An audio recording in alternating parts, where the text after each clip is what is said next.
Malcolm Young's charred body was found in the boot of the family's Mitsubishi Magna sedan on January 6. He'd been missing since January 1. His wife Pamela was charged with his murder on January 20 in Lithgow.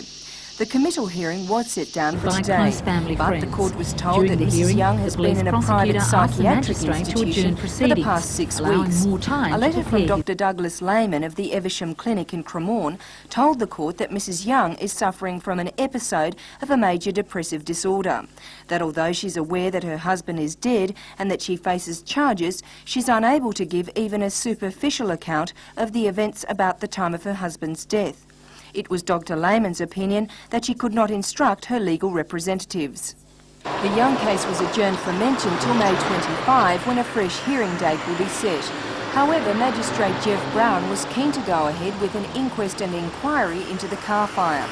Forensic specialist Dr Royal Cummings told the inquest that after examining and x-raying the head and brain of the deceased, he had found a bullet wound at the back of the skull and had recovered a distorted projectile from the brain. He had come to the conclusion that the cause of death was a gunshot wound to the head. The court was told that relatives who were to have been material witnesses in helping to positively identify the body had not shown up. Detective Paul Daly told the court that Mr Young's son Gary Young had identified a ring located in the boot of the car as one belonging to his father, but he was not in court today. The inquiry was also adjourned until May 25.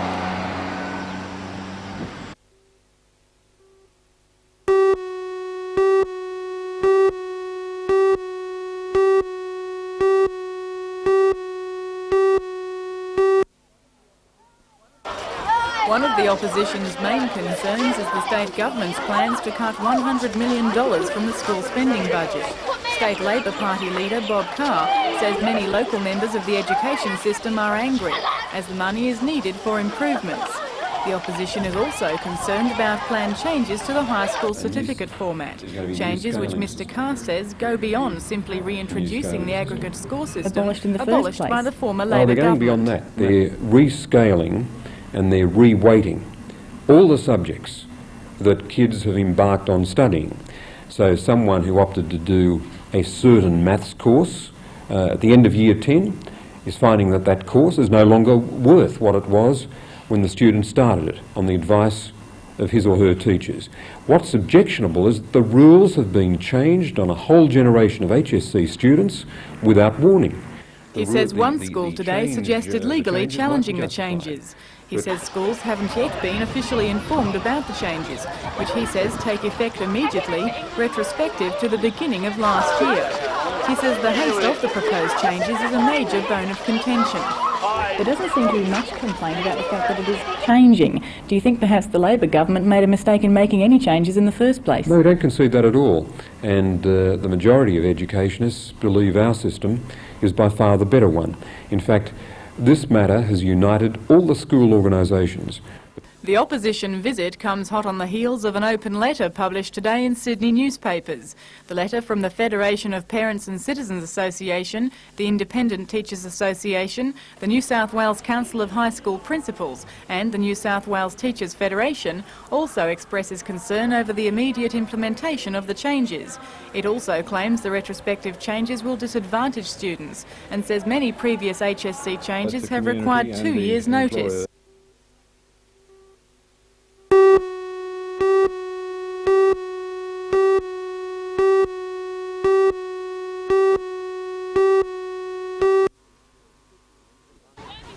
"260 infant and primary school children attend Charlestown Public School.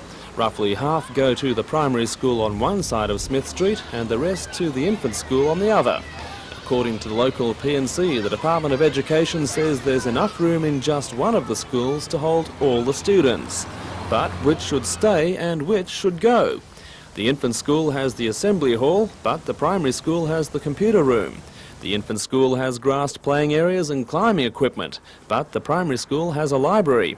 The infants has covered walkways, but the primary school has a bigger canteen. The P&C say Charlestown is a growing neighbourhood and the decision should never have to be made. There's a lot of questions that are unanswered at the moment. Parents and teachers will meet with representatives of the Department of Education at a public meeting tonight to decide the school's future.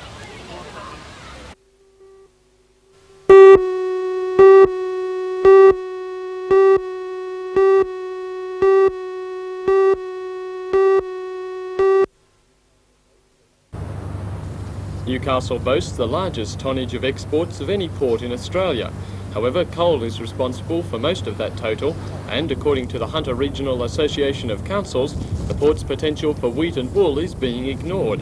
The association claims a continuing fall in the primary products has ramifications for all Hunter councils. Chief Executive Gary Pullen. Well, they're very concerned because, in their view, the success and the development and growth of the Hunter region is linked to Newcastle and vice versa. And anything that affects Newcastle, if the port, for instance, is being underutilised, has an effect, in their view, on the rest of the region. Well, of course, much of the problem, it seems to be, is an economic one. What can the HRAC do to overcome those economic deterrents to using Newcastle? Well, we have had liaison with state and federal government ministers. We'll continue that push. In fact, we're going to have a deputation to both transport ministers, state and federal, with a view to correcting what we consider to be an anomaly, where it is there are advantages for the growers and the wool growers to ship their wool to Sydney. We'd like to have that advantage removed, and perhaps some incentives provided for growers of wheat and wool to utilise the Port of Newcastle.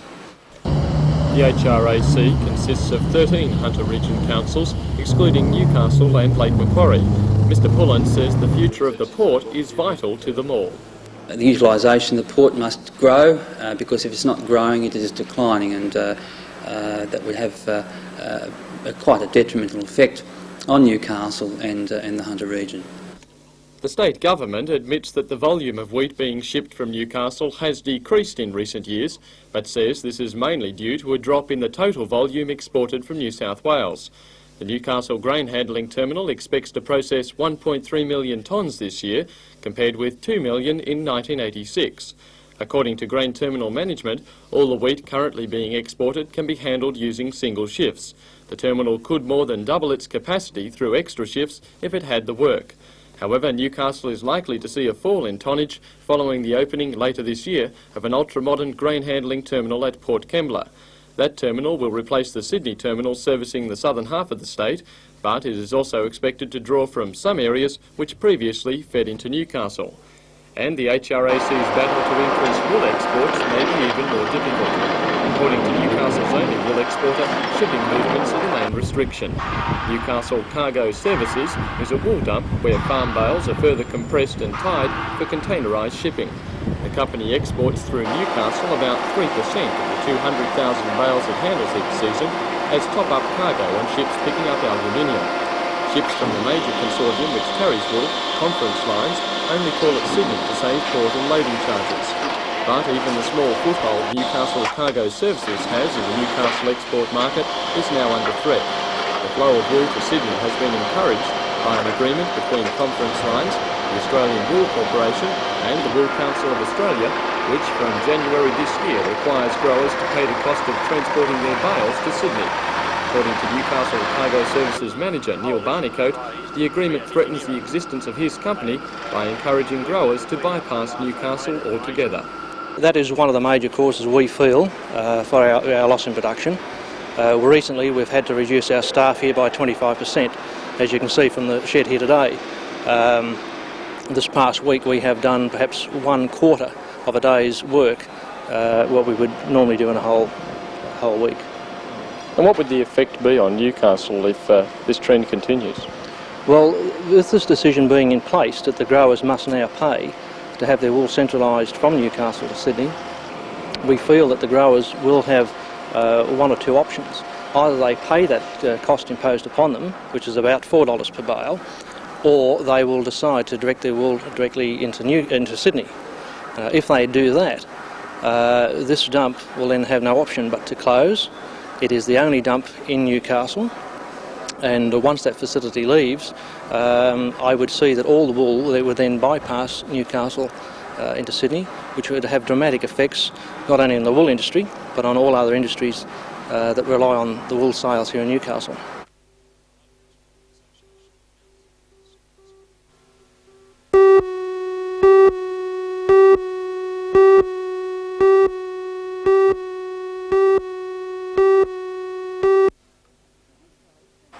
Traditionally, 3% is regarded as an acceptable vacancy level for rental properties. That means that 3 out of every 100 houses in a city are available for rent. But figures released by the Real Estate Institute of Australia reveal that Newcastle's vacancy level has dropped from 1.3% in November to just 0.6%. And according to Fred Andreessen of the Newcastle division of the Institute, the situation is causing a lot of problems. Newcastle is now 0.6, which is the worst in Australia. These people are in a position that they need accommodation for their family. It's not there. He says action must be taken to try to alleviate the problem, but admits that nothing will happen overnight. It's a time for people to understand that agents haven't got the accommodation, and it's a time for agents to express patience with the public. It's a time of, I think, rationality.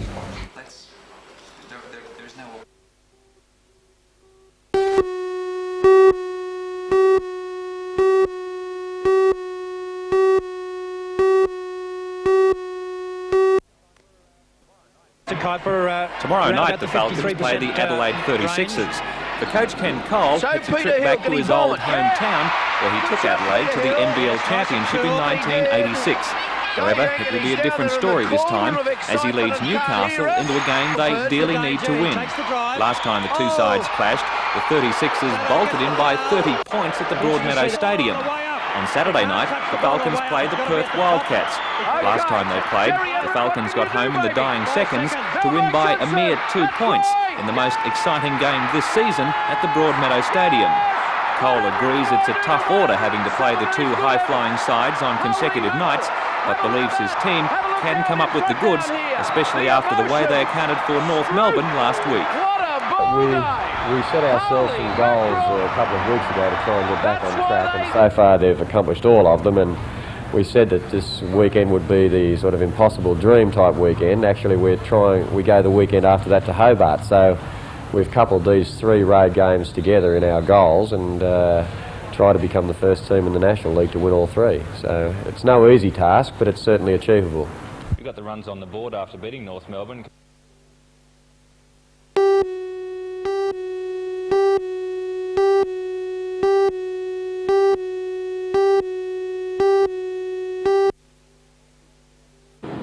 Super sedans, modified rods, stock cars, compact speed cars and an all-out, no-holds-barred demolition derby will be the highlights of the final night of the season.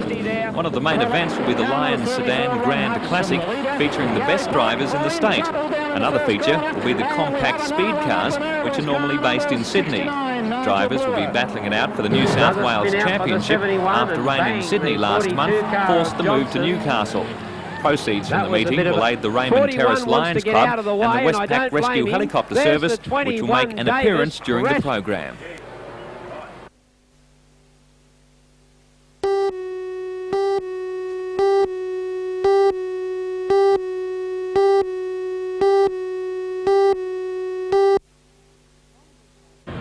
It's long been known that the Hunter region is amongst the top 10 road fatality black spots in New South Wales, and according to the National Safety Council of Australia, the situation's not improving. Most people believe that accidents are caused by other people's actions or happen because of bad luck. So this week the council's been running an awareness program called Black Friday Road Safety Week. The theme it's been hammering home is that accidents don't just happen, but are often caused by bad driving. They've sent anonymous questionnaires to many workers in the region, getting them to identify their own worst driving faults. This has been done in the hope that they'll begin to think about their own personal shortcomings at the wheel. The National Safety Council is endeavouring to point out to people on Black Fridays, where traditionally all accidents are put down to bad luck, that accidents have causes and can be avoided. And the theme of the Black Friday Road Safety Week is accidents are not just bad luck, they are caused. And we're endeavouring by a series of road risk surveys to highlight those causes. The Safety Council has also done research on the use of bicycle helmets and has come up with some telling statistics. About 20% of primary students surveyed had helmets, but only about 5% were wearing them. And amongst secondary students, the scenario was even worse. No students wore a helmet during the survey. It's been shown that 80% of the 115 people throughout Australia who've recently died on bicycles were not wearing safety helmets at the time of the accident.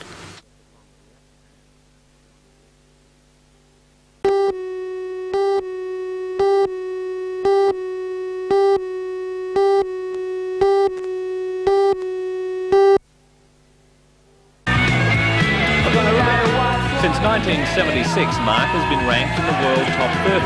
That meant he could enter directly into the main draw of competitions without having to do battle to qualify through preliminary rounds. Now, for the first time in 12 years, Mark is ranked outside the top 30 after only competing in 7 of last season's 23 major tournaments. Any other surfer would have had to start from scratch and qualify the hard way for the coming season. However, a motion passed by the Association of Surfing Professionals has given Mark special entry into all tournaments as a wild card. It's recognition of the 31-year-old's services to the sport and his record 4 years as the world's #1. But I was a bit worried, like last year when the tour finished, I didn't manage to finish in the top 30, and I do still want to compete some this year. I'd like to compete in the Australian events and the Hawaiian events, and I wasn't relishing the thought of having to go from the beginning day right through the trials. So by getting a wild card, which will automatically put me into the main event, it was great. It was a terrific decision. Would you have given away the sport if you hadn't have gotten that? Well, I would have thought very seriously about it. I think probably the only country that I would have competed in if that had happened would have been Hawaii, where I feel I could still do well even going through the trials, because the surf over there averages sort of 15 to 20 feet for most of the events. So it would have been a big decision, but thankfully because of the wild card, I don't have to make that decision.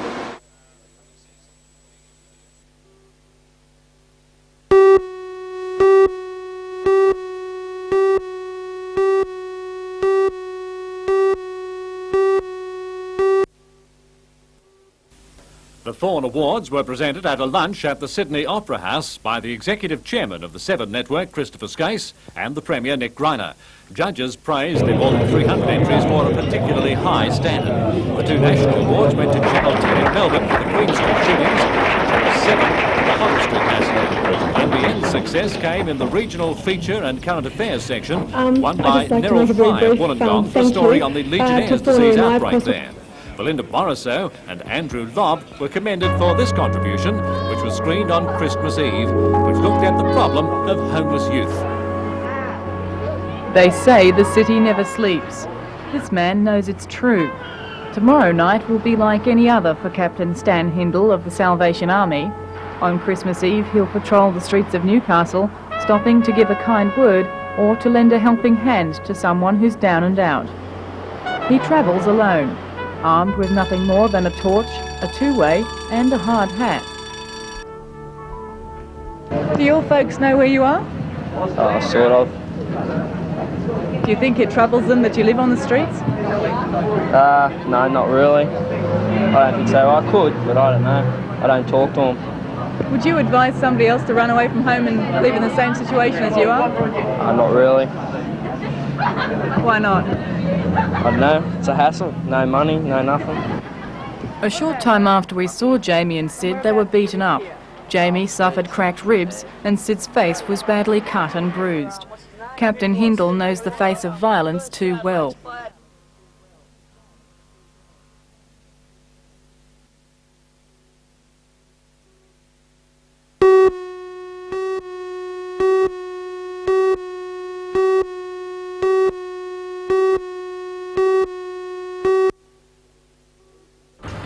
Police investigating the brutal slaying of 76-year-old Riley Doring in Mayfield last month believe they've come up with an excellent lead. An Identikit picture of a woman seen using his keycard the day after the murder. For all the news, join us tonight at 6.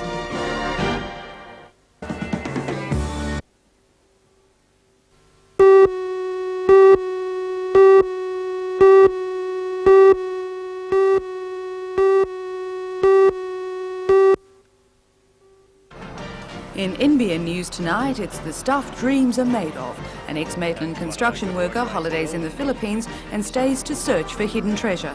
His discoveries are now on show as part of the Philippines display at the World Expo in Brisbane. For all the news, join us tonight at 6.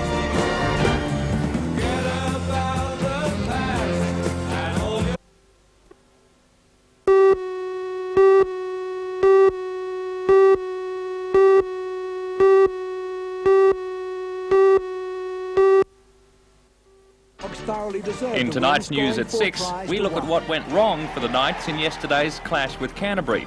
And the New South Wales Combined High Schools Rugby League Championship start at Toronto. For all the news, join us tonight at 6.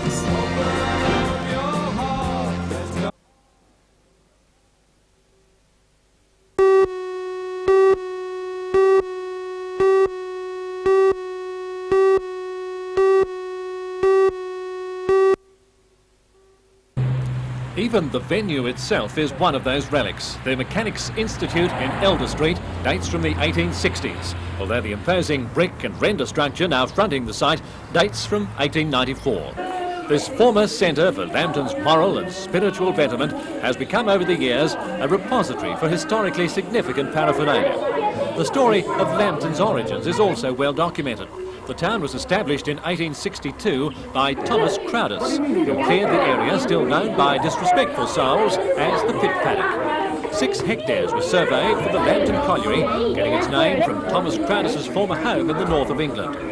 Mainly former goldfield diggers quickly populated the area under a scheme arranged by the company. Photographs form the more numerous displays, but the rear section of the Institute, the old library, and the original timber building moved in 1864 from the other side of Lambton Park is a time capsule to be treasured. It was locked up in the late 1950s and forgotten about. Now you can browse among the shelves containing books with titles long forgotten. But everywhere there are quaint reminders of times lost forever. People never seem to have spare time nowadays, but things were different when electricity first came to town. This exhibit here is actually a crocheted light globe, the idea being that when the globes burst, you crocheted a nice cover and then hung it as an ornament.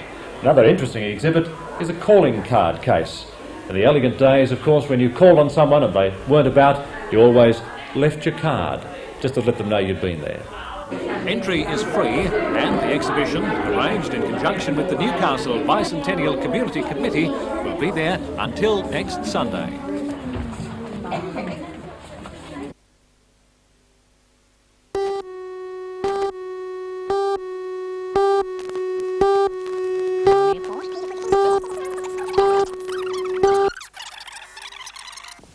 Peter left Bankstown on the 7th of May in his Cessna to commemorate our bicentenary and to add to his already impressive collection of world records. In 83, first to fly solo across Australia, fastest around Australia in 84, and in 1986, first single-engine flight from Tasmania to New Zealand. Peter's next hop on this quest is from Flores to St John's in Newfoundland, and he'll need much of the 24-hour fuel tank specially fitted to his XP Hawk. And if all goes well, I hope to get back to Brisbane on the 9th of June. And if I can do that, that will be 60 years to the day of the first crossing of the Pacific Ocean by Sir Charles Kingston Smith and the Southern Cross. From Newfoundland, Peter will travel through Canada and the United States and then tackle the Pacific, hopping through the Christmas Islands and Fiji. He'll travel to Sydney, the official finish, via Murrurundi.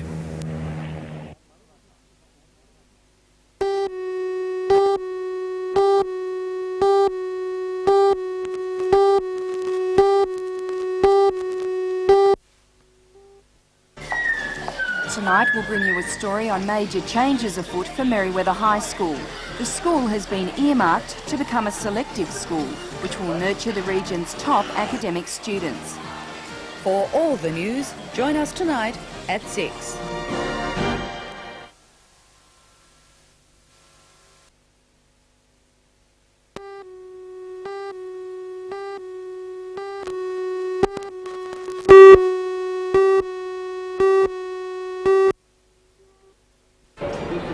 Federal Science Minister Barry Jones has called on Hunter Industries to do more to ensure their own survival.